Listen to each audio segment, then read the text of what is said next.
Very grateful. Very grateful. Played a really tough game. But as we said all year, man, we lost some of those close games. We didn't lose this one. So much adversity throughout this whole game, and we just stayed poised, stayed trusted the game plan.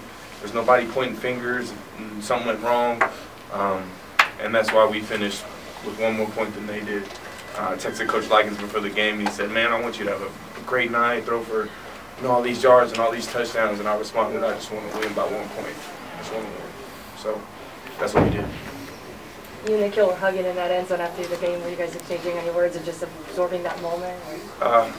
Yeah, just absorbing the moment, because I've been so fortunate to, that's like my best friend. So he's been there through it all with me, and man, he plays his heart out, and I'm forever grateful for him. So.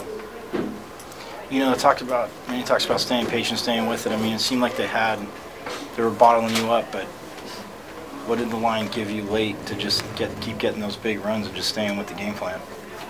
We started having 2 plays, and so Matty didn't like the way the defense looked. He could check into a different play, and so that's exactly what he did on that play. And I trusted his play calling, I trusted his reads and instinct, and so the O-line just did a great job getting me to the second level. What do you think happened in the second half of the running game just opened up more?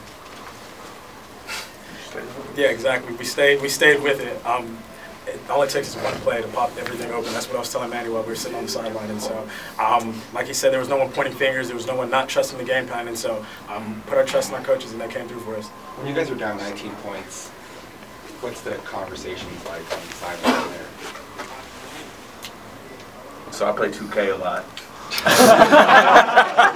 And what we say in 2K is, like, if you're down or whatever, if you're down by 20, stop in a bucket. That's all you got to do, stop in a bucket. So we need to score, get a stop, go get another one. And we just, like I said, we just trusted Coach's plan. We didn't deviate from our game plan.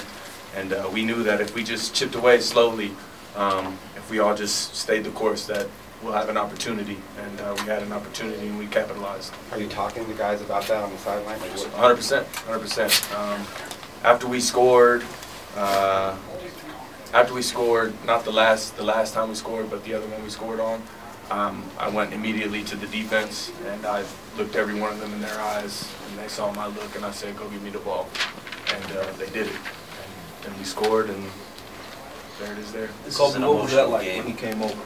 Man, just showing heart, just showing our team, backbone of our team, man. Just like he said, scoring the bucket. I told the defense, even after I got scored on, we're going to keep going, man. Keep playing, keep playing. Keep playing, this team going to fold. Keep playing. And that's how our team is, man. Grind. We do this every day. So I knew it was going to come on. Football's a game of emotions and momentum swings. Did you feel it turning in that fourth quarter as you guys started getting closer and closer, like you said, chipping away? Yeah, I mean, I saw what we were getting early in the game. 3-yard runs, they were turning into 10-yard runs, because fatigue starts to play a pivotal role in the game when you get in the fourth quarter.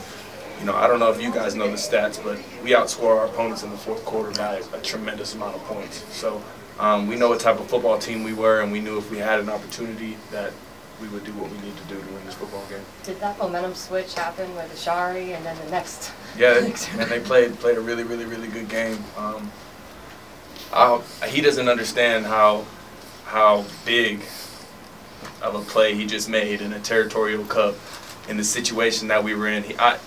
As a 17, 18-year-old kid, he just doesn't understand. And 30 years down the road, people are gonna remember him for getting a game-winning interception to let us go score. So great job by them, man. Credit to our defense for not letting up and holding them to what we needed them to hold them to. What about he was talking to you after the Oregon race as you guys walked off the field. Ashari, yeah. Do you remember that conversation? We got one more. That's what we talked about, and I let him know the importance of this game.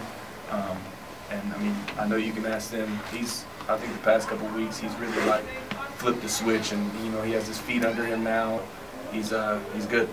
Building off what Craig mentioned about emotion, you were a little bit emotional in the end zone. I think it was the second touchdown, and I don't see you get like that very much. What was going through your mind then? Anything about the jersey number I'm wearing. Yeah. Way back when Kevin Poole made that little play, caught that touchdown, he was in their face, and so every time, that's when we think about Territorial Cup, that's the play I always think about. And so I don't know. Like you said, I don't think it was emotion. I think it was just being passionate. I was being passionate, and so I knew what this game meant to everyone on our team and everyone that's played in this game previous years before. And so just to go out there and play with that attitude and set the tone. What about winning in Arizona feels so much better?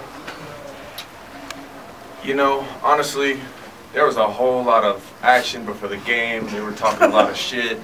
I had coaches coming up to me talking crap, and you know, that's just ignorant. And what I told them when we came in the locker room, and I told the team, I said, listen, they're gonna start talking trash. They're gonna start doing all this. They're trying to get a bowl game. They're having a losing season. So when they start talking, take a step back and look him in his eyes like a psychopath. Look at him, just stare at him, and you'll know what type of time we're on. And that's what we did. There wasn't a whole lot of trash talking on our side. I think that's what they teach them over there, is to try to get in the other opponent's head and all that, but it's soft as hell. So What started that stuff? What started it? What started the stuff before the game? a losing team with a losing attitude. That's what happens. You mentioned your fourth quarter scoring. It just seems like when the pressure's on, this team really performs. So do you feel that way? Do you think that when the pressure's on, really, you really focus and really get it going at another level? We're just, I told our team last night that this has probably been the year I'm most proud of because of how much we fight, how hard we fight, and there hasn't been one game this year that we've let up. So we knew it was at stake. So we just, like I said, man, we just stayed the course, trust the process. God repays those that trust in Him. We got Coach coming up. Can I ask one? Here they are. No, you left. What is it? Yes, sir. J.D. Hill always says, how you want to be remembered. And, you know, I hope that winning this football game, for me personally, I hope that I leave a good mark on this fan base and you know, definitely on my teammates. But this university has done so much for me growing as a young man. And, you know, I'm just very blessed to have the opportunity to lead this football team for 3 years. How do you feel to share the cup with some fans after the game runs along? Yeah, they play a huge role in this. Shit, they were louder than U of A's fans there at the end. So they've been rocking with us, those that were here. So I had to let them share that moment with us because they're just as much as part of this team as the guys that play. Taking Manny out in the field after. If you guys want to follow, you're more than welcome. We'll bring Herman. Okay? Okay. Sound good? I'm taking him out there now if anybody wants to follow me. Meet me out on the field.